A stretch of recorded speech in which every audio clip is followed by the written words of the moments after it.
In November 2020, as the world watched the fallout of a contested election, the man sweating through his hair dye under the hot lights looked like a person in the middle of a public unraveling.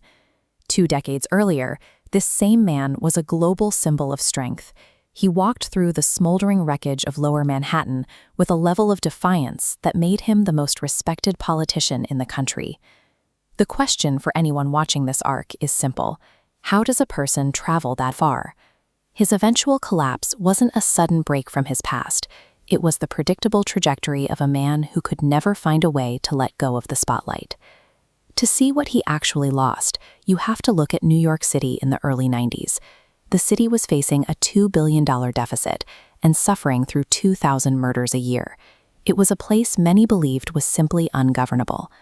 Rudy Giuliani stepped into that chaos with a reputation as an untouchable federal prosecutor.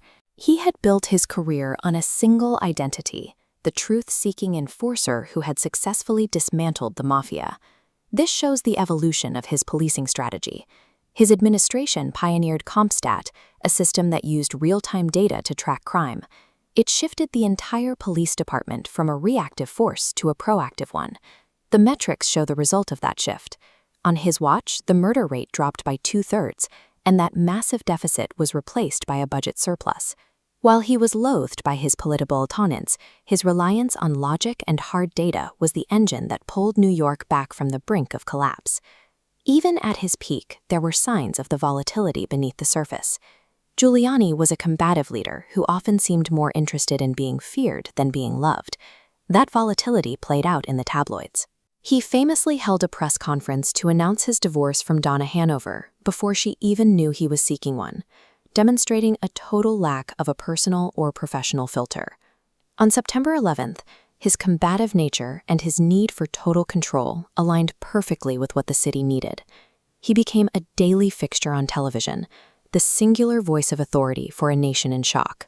That moment cemented his public identity as a daily savior.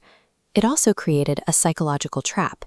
He had become a man who required a microphone and a crisis to feel essential. When high-profile leaders leave office, they often face a period of intense withdrawal. After years of dominating the news cycle, the sudden loss of daily attention and executive power can leave a vacuum that they are desperate to fill. Giuliani managed this life after power for over a decade, largely because of the presence of Peter Powers. Powers was his former deputy mayor and his closest friend since high school, the one man Rudy actually listened to. When Powers died in 2016, Giuliani lost his primary anchor. Without that lifelong check on his behavior, his public judgment began to slip, and his internal filters started to fail. With no city hall structure to contain him and no best friend to talk him down, Giuliani's need for relevance was left entirely unchecked. He turned to the partisan news ecosystem to get back on screen, transforming himself from a data-driven executive into a primetime attack dog. It was a reversal of his own governing philosophy. He had once told his staff that being locked into partisan politics makes it impossible to think clearly, and that the law must always be an objective search for the truth. His alliance with Donald Trump provided the ultimate fix. Trump's campaign gave him a national platform and a constant presence in the headlines once again. The man who once rebuilt New York City using hard facts and real-world metrics was now spending his days pushing baseless conspiracy theories and a false narrative of a stolen election. The truth-seeking prosecutor was gone. In his place was a man who seemed willing to say anything as long as the cameras kept rolling. His actions became increasingly frantic. He led a series of fact-free fishing expeditions in Ukraine that directly contributed to a presidential impeachment. This behavior culminated on January 6th. Standing before a crowd at the Ellipse, the former mayor of New York explicitly called for a trial by combat.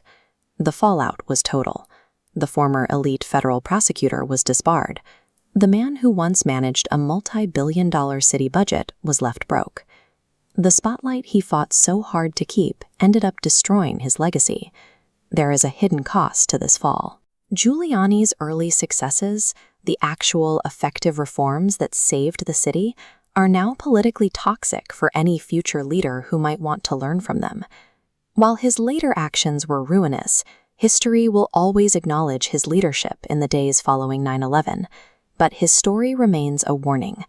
Operational competence and immense power are never enough to protect a person from their own unchecked ego. Rudy Giuliani would have been a profoundly greater man if he had only tried harder to be a good one.